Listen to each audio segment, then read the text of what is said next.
wise man once said, "Never say anything you're not prepared to follow through with." If he didn't, he should have. This isn't going to be a travel with my mother kind of thing, so don't run for the hills. It's just a short film about going on a trip with my mum. For years and years, my mum and I had spoken about her wish to one day travel to the Outer Hebrides. In fact, we had talked about it so much that it had become a standing joke between us. That is until October 2024 and Mum's 80th birthday. As a birthday gift, I thought I'd finally sort out the trip that we had been talking about for all these years.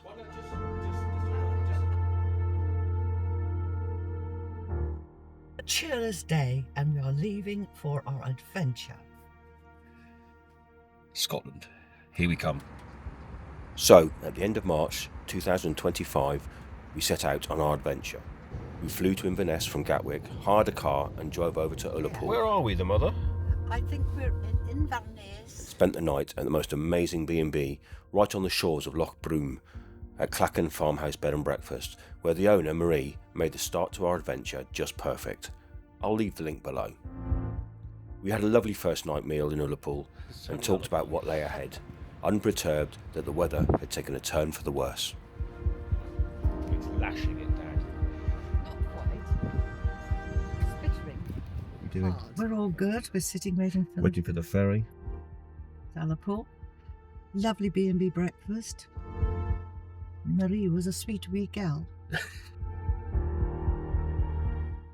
plan was to catch the Carloway ferry first thing in the morning over to Stornoway.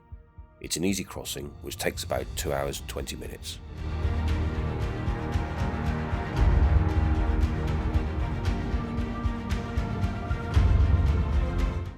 We got to the island around midday and decided that we would visit the famous Callanish Stones, as it was just down the road from where we were staying, and it's free to get in. This ancient stone circle is 5,000 years old. That's older than the pyramids, and unlike Stonehenge, you can freely walk around them. It's a mystery as to their purpose, but it's widely thought that they served as an astronomical observatory and for other ritual activity. We were speaking with our hosts, and they were saying that all that was going to change as they were building a new visitor centre, and there was talk of charging for entry and limiting visitor access. So, for the authentic experience, I'd go soon before it's all Disney-fied.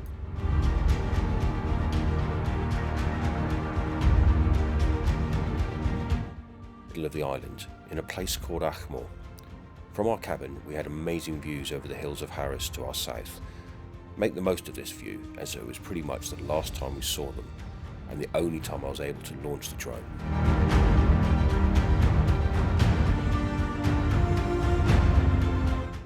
Log cabin. And look at that view. Just, oh, that is amazing. That really is. Oh. I had envisaged a week travelling around the island, exploring the beaches in beautiful sunshine, getting epic drone footage. However,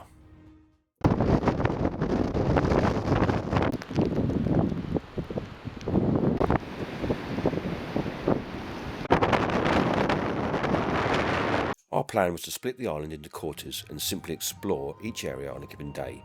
But given how quickly the weather changes on the island, we knew we had to be flexible.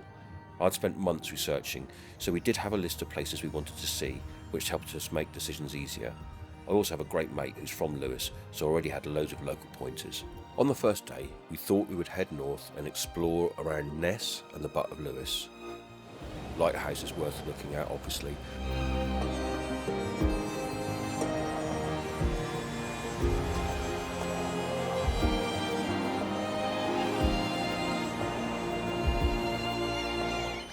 We also discovered a cool little bay called Stoth Port close by.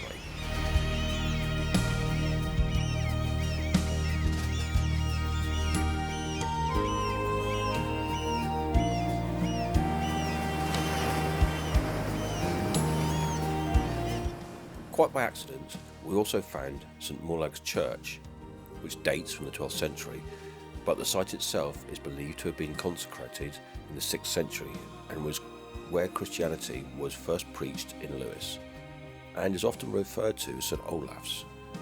It's one of 4 places of pilgrimage in Scotland for the cure of insanity and sores, so we were alright. Plus, it's one of the remotest Christian outposts in Europe. We then thought we would hop over to the east side of the island, just north of Stornoway, and take a look at Garry Bridge, or the Bridge to Nowhere as it's commonly referred to, and the beach just beside it.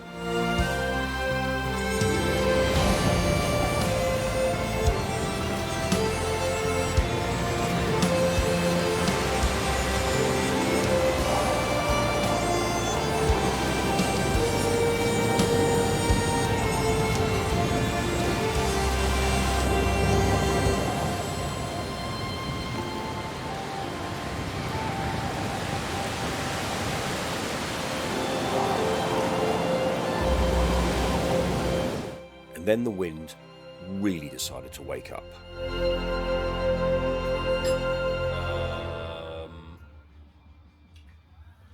Wind down the flue. Eek.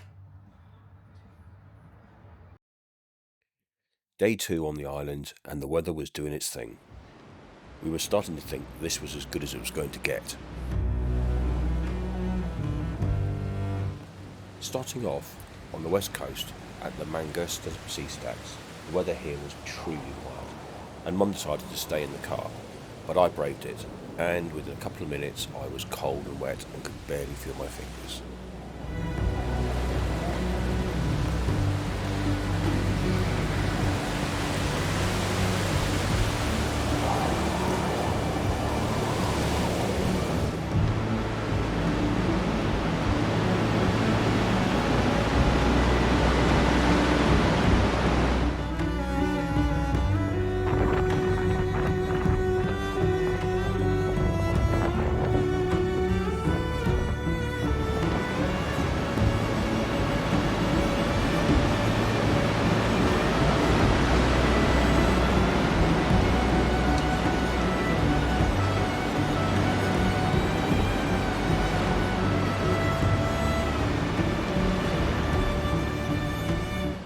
We worked our way back up the coast, taking in the Reef Beach loop.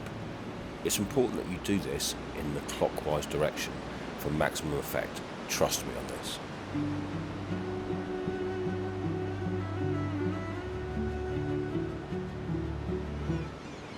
Stopping at Bosta, where there's an Iron Age house. All the YouTube videos I've seen about this place say that it's closed, and today was no exception. But the little beach with its wandering livestock is pretty special and shouldn't be missed. I'd also found out about the Callanish Stones, which is just in the sea to the right of the beach. It's a cool little project. Callanish bells were created by sculptor and musician Marcus Vergette.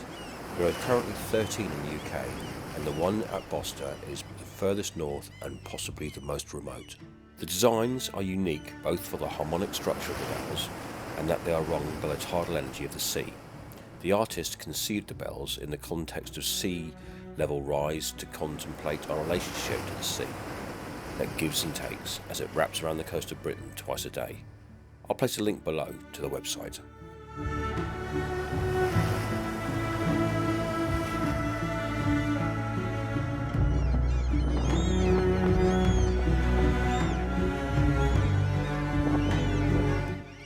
Carloway Broch is the ruin of a 1st century stronghold and sits in a commanding position overlooking the surrounding area. The weather was pretty rough here, so we literally just walked up, had a bit of shelter inside and back down again. Day 3 dawned and it was as forecast, sunny but still blowing proper hooning. So we headed straight for Luskentyre Beach. It's probably the top of most people's list of places to visit, and rightfully so. It is truly breathtaking. The gale force winds were pretty good to us as they blew a squall past us, so we avoided getting soaked to the skin. But as we wandered along the shore, the only people on the beach just trying to take it all in, spend a little time just standing and looking if you go there to fully appreciate the raw beauty.